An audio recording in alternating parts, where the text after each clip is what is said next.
So many years ago, when I was a high school senior, I can tell you that I made every mistake that you possibly could have made when one choosing a college, figuring out how to pay for college, and really just went into it blind.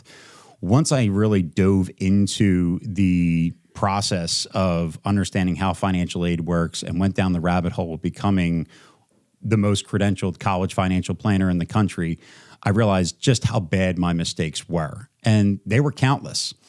I chose a school based off of nothing but playing football and baseball. And within 2 months of being at the school that I was at, I was no longer playing football and baseball.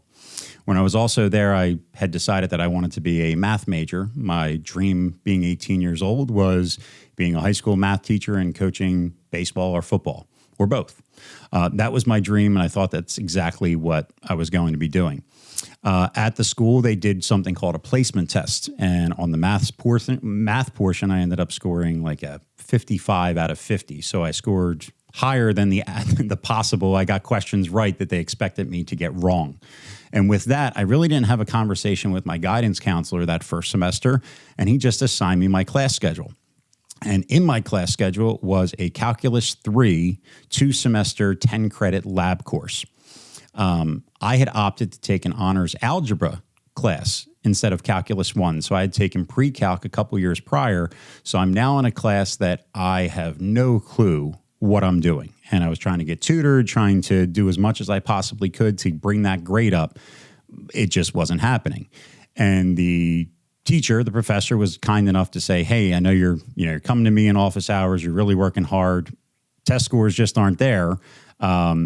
I can give you a D. I won't fail you if you continue to work through it, but you may have to next semester kind of come back and do a Calculus 1 class and then work your way back up just to get a grasp on everything that I needed to know.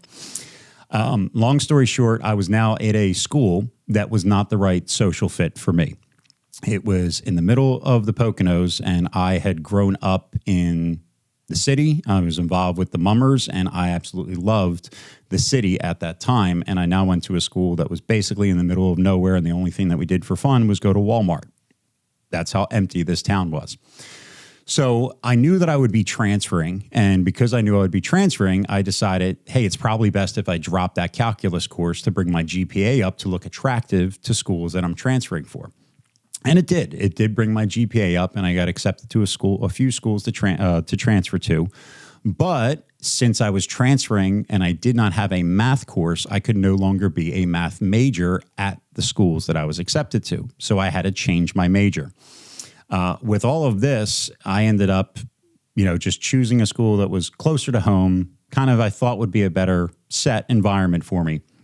But again, just kind of rash decisions and not really thinking about the potential long term. And ultimately, it took me a little bit longer to graduate than I wanted to. I actually finished my degree online because I would be working full time, because I didn't fill out the FAFSA in numerous years, and I was paying out of pocket for college. So the only way I could do that was to work full time. And if I was working full time, there was no way I could finish in a 4-year time span. And I say all this because a lot of these mistakes that I made could have been avoided. One of the biggest ones was, I'm from South Philadelphia and I'm Irish, and you got to love Notre Dame football. I asked my father, I said, you know what? I think one of the things I could do is I could be a walk-on football player at Notre Dame. If not make the team, at least be there for practice and be part of the team, kind of be the next Rudy, maybe make one tackle and get carried off the field. That was my dream, thought maybe I can make that happen.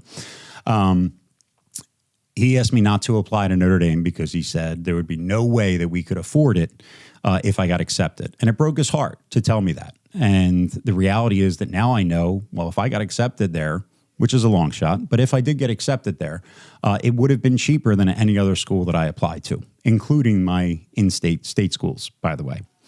So throughout all of this and realizing all the mistakes that I made, I also knew that they all could have been avoided with proper planning, proper research, having assistance, and asking for help in the areas that I knew nothing about, that my parents knew nothing about. Having them ask for help would have avoided a ton of mistakes that I made in the college process. And realizing that I went through that, and the fact that I now have the knowledge to help other families avoid those mistakes is why I am so passionate in trying to guide families through this college process now. It is so complex. There is so much research and knowledge that you need to understand and learn about how the system truly works to truly win at this game. And when I get to educate families and change their potential future and avoid all the mistakes that I made, there's nothing more gratifying than that. And that's why I am a college financial planner.